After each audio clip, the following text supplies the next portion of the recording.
Coming up on Take 30 News, Mississippi State University takes time to highlight National Women's Day on campus.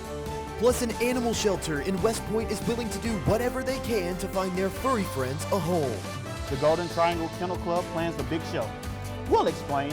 Your Take 30 News starts right now.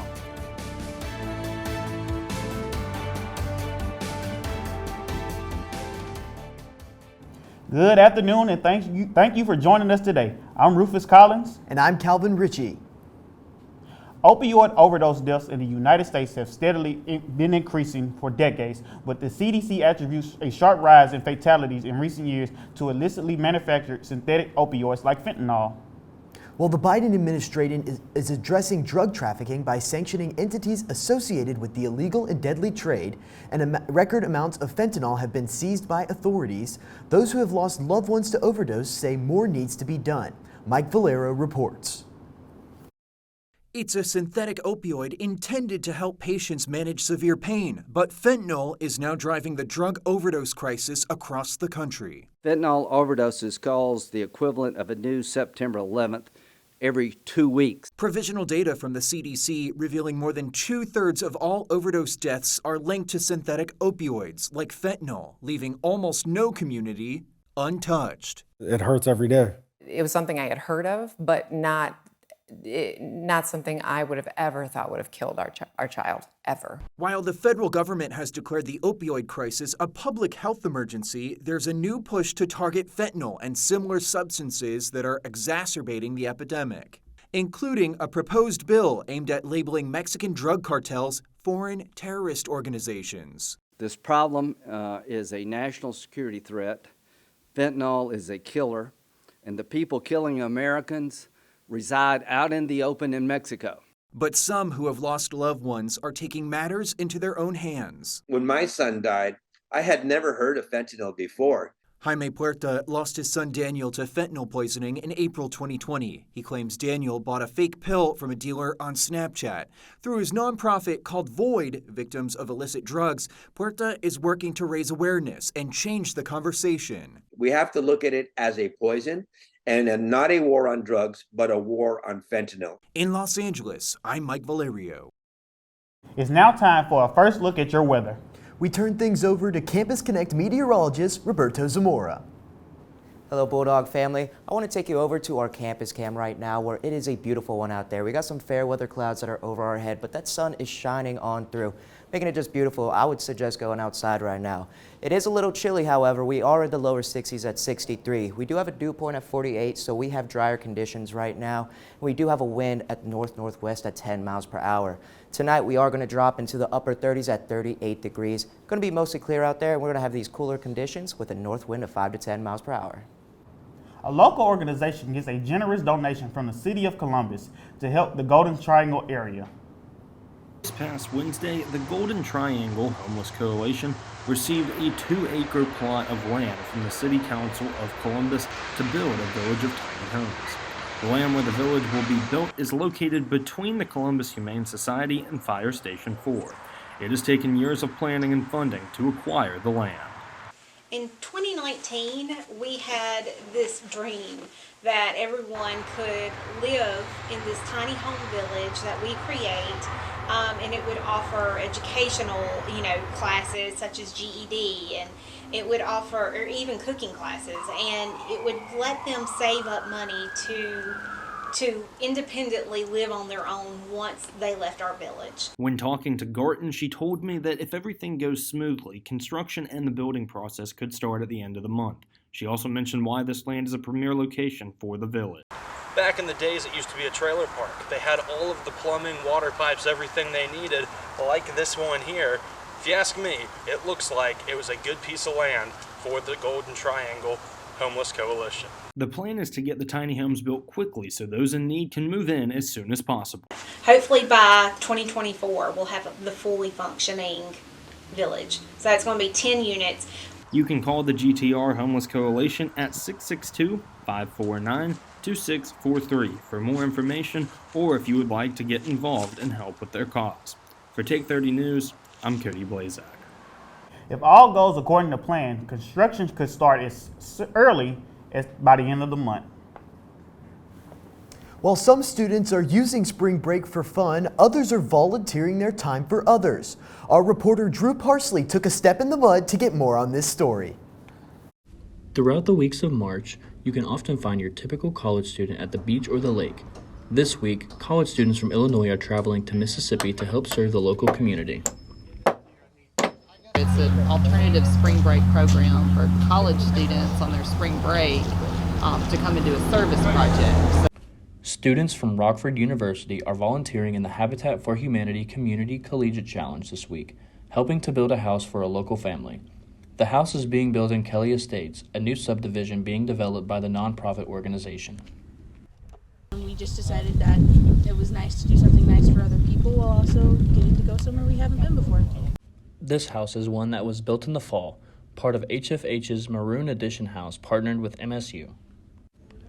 For this house, the Rockford students have begun building the framework and the foundation. Even though the students from Rockford drove down here all the way from Illinois, anyone in the area can come out and volunteer for Habitat for Humanity. Students that have volunteered have built over 70 houses for Habitat for Humanity, with this house making number 73 on that list. The Kelly Estate subdivision is expected to hold around 30 houses, with these two being the first in the area.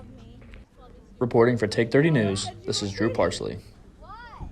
For more information on Habitat for Humanity, you can visit their website at www.habitat.org. National Women's Day, which was Wednesday, is a great time for people to reflect on the history of women, and the Panhellenic Executive Council wanted to do something special for the occasion. Calvin Richey has the story. The Panhellenic Executive Council hosted a tabling event on the drill field Wednesday for National Women's Day. The event was hosted to empower women on this important day and to raise awareness for not only National Women's Day, but National Women's Month, which is the entire month of March. MSU student Daisy Burgess thinks it's a great way to inform the community. So I currently serve on Panhellenic Executive Council as Director of Scholarship, and I work with the mental health and wellness chairs for all the sororities. And so International Women's Day is so important for us as a community. We're all women that empower each other. We're a community within ourselves, but we're also a community in our school, in our campus, in our city, in our town. The tabling event was for all students and even included some fun giveaways. Students who came out to the tabling event were given keychains, stickers, bandanas, and even beverages. The Panhellenic Council also stressed the importance of educating students on Women's History Month in hopes that they can raise awareness for the empowerment of women all across the world. It's important because obviously we interact with women every day in our lives, and it's just really nice to be able to acknowledge all the hard work that we do and really see how far we've come since our country was founded on women's rights and equality. Panhellenic Executive Council hopes that the table will inspire people to look more into Women's History Day and month, and that people will continue to spread the message of women's empowerment. For Take 30 News, I'm Calvin Richey. Wow, what a great opportunity for students on campus to be educated on the history of women, not only in this country, but across the globe. After the break, we'll have a story for our animal lovers. Don't go anywhere.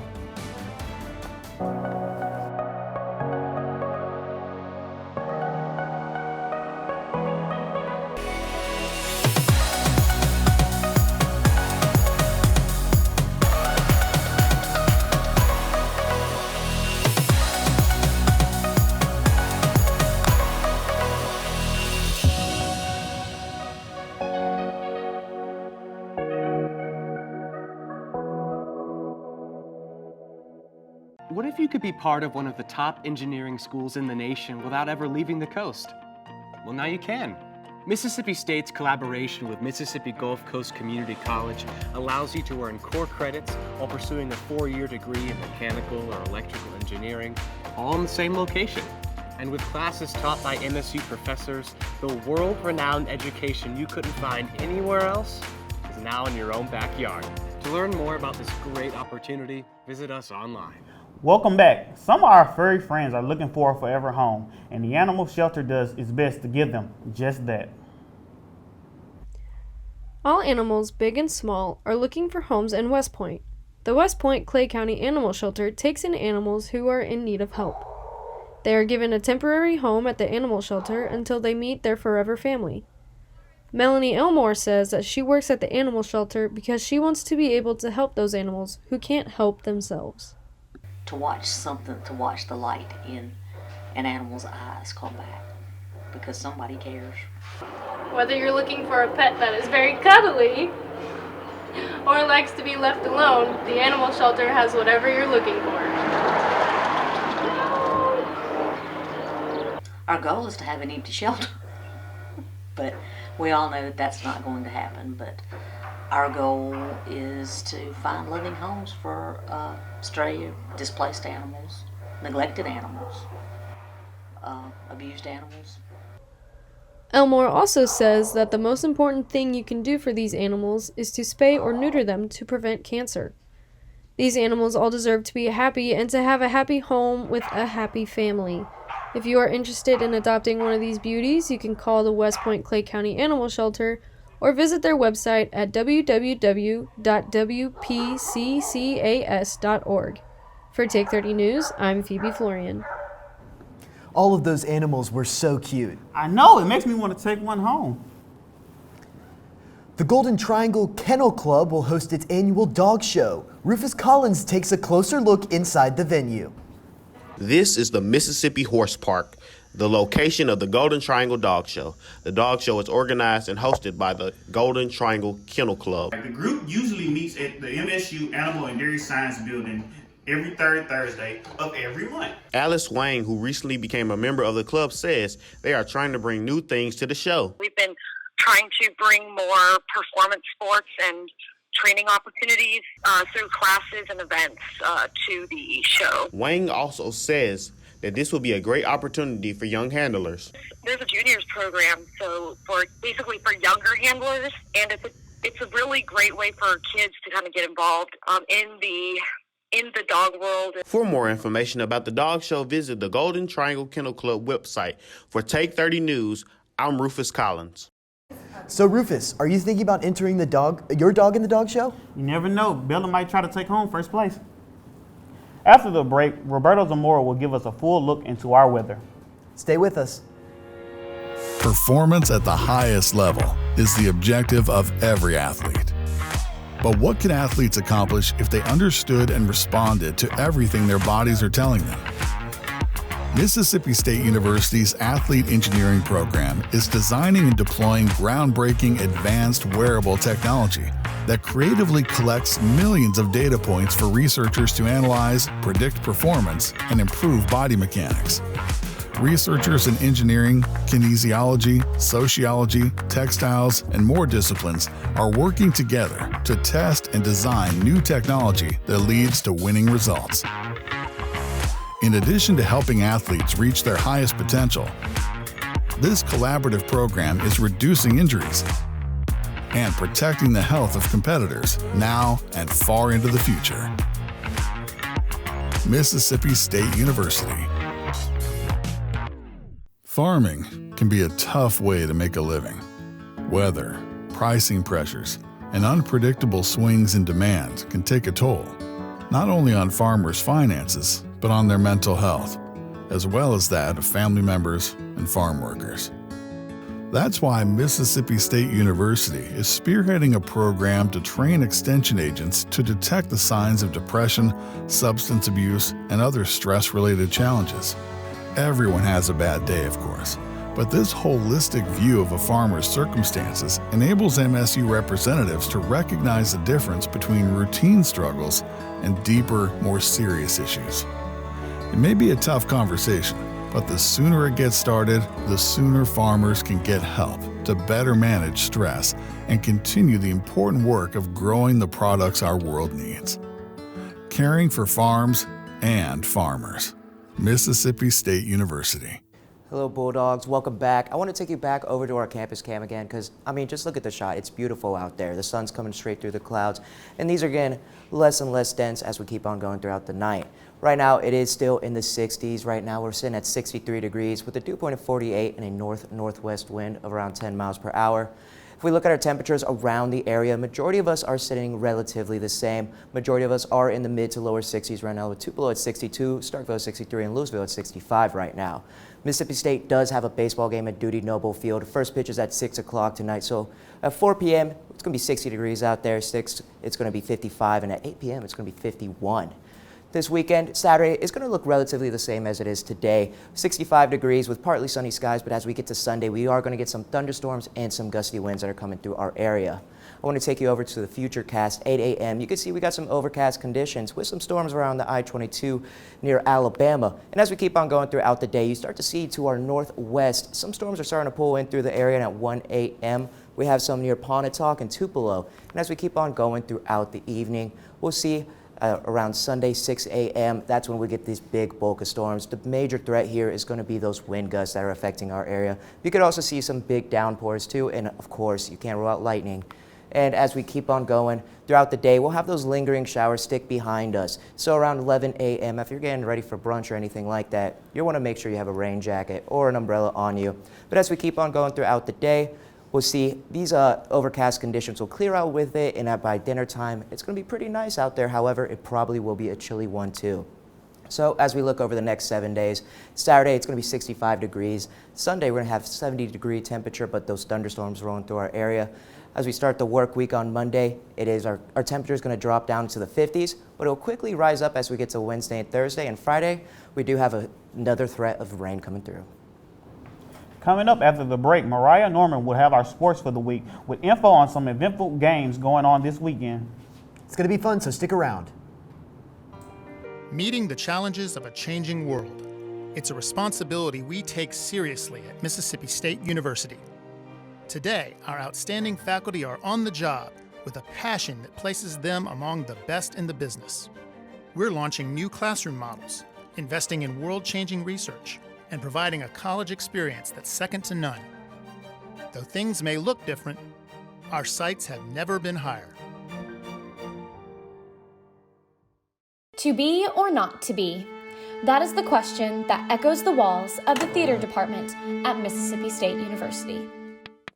Nurturing the voice and movement of a new generation of dynamic storytellers. An inclusive program welcoming all to a broad course of study in directing, stagecraft, playwriting, and acting.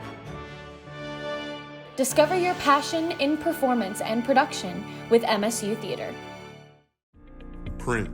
It opens the doors to the world of communication. It's where a student can be anything. It teaches teamwork, diligence, loyalty, and responsibility. At Mississippi State, we are dedicated to further the field of journalism. We make sure to tell the story no matter how challenging. We incorporate all aspects to help you grow as a student and as a person. So, what are you waiting for? Welcome to Take 30 Sports. I'm Moriah Norman. A new week means new updates for you, so keep watching. Men's basketball couldn't pull through against #1 Alabama in today's quarterfinals round of the SEC tournament. The boys quickly lost momentum in the first half and couldn't get through the arms of the Bama defense. It's not how the Bulldogs wanted to leave Nashville, but their March Madness attendance is still up in the air. Despite the loss, it was still a memorable week for Tolu Smith. It was announced Monday that the St. Louis native received the All-SEC First Team honors. Smith also brought back the Starkville Howell Trophy, which is awarded by the Mississippi State Sports Hall of Fame to the best male college basketball player in the state. This weekend's Bulldog Invitational is underway. State opened the tournament last night with a win over Southeastern. Up until the bottom of the sixth, the Bulldogs were tied until Briley St. Clair's sacrifice fly gave State a 6-5 lead to win the game. The Bulldogs will take on #1 Oklahoma today at 6 and will turn around and face a doubleheader tomorrow against Oklahoma and Omaha. State will close the weekend against East Tennessee State. Is women's basketball 20-10 record enough to grant them a spot into March Madness? Unfortunately, we won't know until March 12th on Selection Sunday. The Bulldogs have had their ups and downs this season, but they hope their ups were enough to make it to the NCAA tournament. The girls fell short against Texas A&M in the second round of the SEC tournament. For Coach Sam Purcell, it was a tough loss, but he feels as though his team is still NCAA tournament worthy. We'll have to see if others agree on the Bulldogs' postseason fate and decide to put Mississippi State in a bracket. MSU's golf team secured both individual and team wins at the Desert Mountain Invitational last Sunday. Ruan Pretorius won the individual title, shooting a career-low 208 and finished at a career-low 8 under. Men's golf is back home to prepare for the Shecknell Invitational from March 17th through the 19th in Statesboro, Georgia. Bulldogs, to end off sports today, let's take a moment to wish Coach Mike Leach a happy belated birthday and celebrate what would have been his 62nd birthday. He left a huge impact on not just MSU football, but the university as a whole. May the Pirate rest in peace and his legacy continue to live on. That's all I have for Take 30 Sports this week. Reporting for you in the studio, I'm Moriah Norman. See you guys after a long and much needed spring break in Hell State.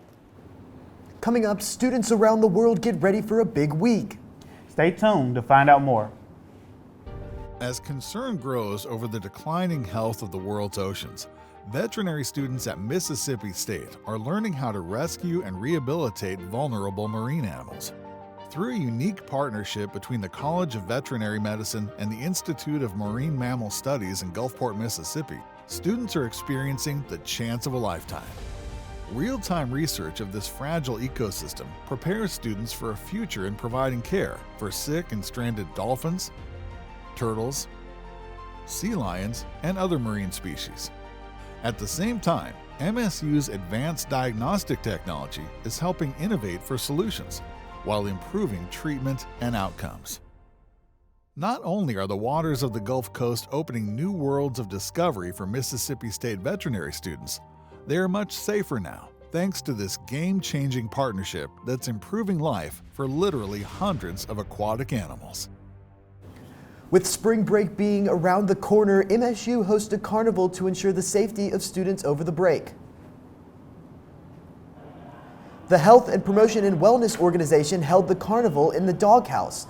Different stations promoted a variety of health tidbits by incorporating interactive activities such as games and quizzes. The stations included information about alcohol awareness, sexual safety, mental health, and food health. Free food and drinks were given. Graduate Assistant Armani Washington shares with us why she values the purpose of the carnival. As we head into the second week of March, many college students are on spring break, and for some, that means a trip to South Florida. As Franklin White explains, police are beefing up for the anticipated crowds. We're having a great time. It's that time of year. Spring break! As folks flock to South Florida. So I said, I am booking the place where I know it is going to be in the 80s. Many of them descending on South Beach. We went jet skiing, we went on the speedboat, we've been to the beach, we've been a little bit of everywhere. And speaking of everywhere, expect to see more and more cops cracking down on crime, chaos, and illegal behavior. Miami Beach's mayor says it's an all-hands-on-deck approach. We have an enormous police presence, not simply our police, but police from the county, from Coral Gables, from the city of Miami. We have cops on horses from the city of Miami. We want people to know they're going to be safe here, but we also want them to really enjoy our city for the reasons that they should. Further north in Fort Lauderdale, cops rolling out the rules for the next few weeks, banning tents, alcohol, and loud music on beaches. Cops also keeping a watchful eye on anything that may be slipped into your drinks. We will distribute these drink koozies, but inside the koozie is a card which you can put down a drop or two of your drink on, and it will test your drink for anything that may be in there that should not be in there. We'll be distributing those to the bars and to individuals throughout the week. The Oscars is coming up this weekend, a big event in the country. CNN has the latest on these festivities. And when we're done with this, we're going to be carpeting all of Hollywood. The Oscars are back. The first since The Slap made Hollywood's biggest night the Academy's biggest nightmare. It still hurts. just a week after Chris Rock took aim at Will Smith. Second I saw Will Smith get up out of his seat, I'd have been halfway to the Wetzel's Pretzels. All eyes will be on host Jimmy Kimmel, who says he will address the slap. You know, comedians are mad about it. It's one of those things that for a group of people that find everything funny, it's like not funny, you know. But of course, it's, you know, you have to. The fallout also upends Oscar tradition, since Smith won Best Actor last year. They have to find somebody to present Best Actress, because typically the tradition is if you win Best Actor, you come back and you present Best Actress. But that's not going to happen because he's banned from the show. This year's drama should come from the awards. Possible upsets? I've been an actress since I was 19. A late SAG Award surge from Jamie Lee Curtis could lift her over supporting actress favorite Angela Bassett. Neither veteran has ever won. What does that mean for you? You know what? It's just a clear example that you've got to hold on. I'm smiling and breathing. SAG and Critics' Choice winner Brendan Fraser will go down to the wire with Austin Butler for Best Actor. I'm ready to fly. The Elvis star won a BAFTA, the British Oscar, a bellwether since the Academy has welcomed more international voters. Denzel Washington said to me, "You're about to work with a young actor," because he had just worked with him, whose work ethic is like no other. He was right. If there's an Oscar shocker, it could be for Best Actress, where Michelle Yeoh is expected to win for Everything Everywhere All at Once. I am excited. I'm excited. Cate Blanchett's BAFTA win keeps her competitive, but the outlier is Andrea Riseborough, whose role as an alcoholic in the small film To Leslie led to a social media push inside Hollywood that won her a surprise nomination. She was allowed to remain a contender after an Academy investigation into the tactics of the campaign, a probe that upset some of Riseborough's supporters. There could be a protest vote that goes on here. And if there is a shocker on Oscar night, it's going to be if she wins. A shocker like that would surely turn heads, not that the Academy needs more after last year's slap. Well, hopefully it'll make the headlines for the right reasons. That's all the time we have for you. See you next time on Take 30 News.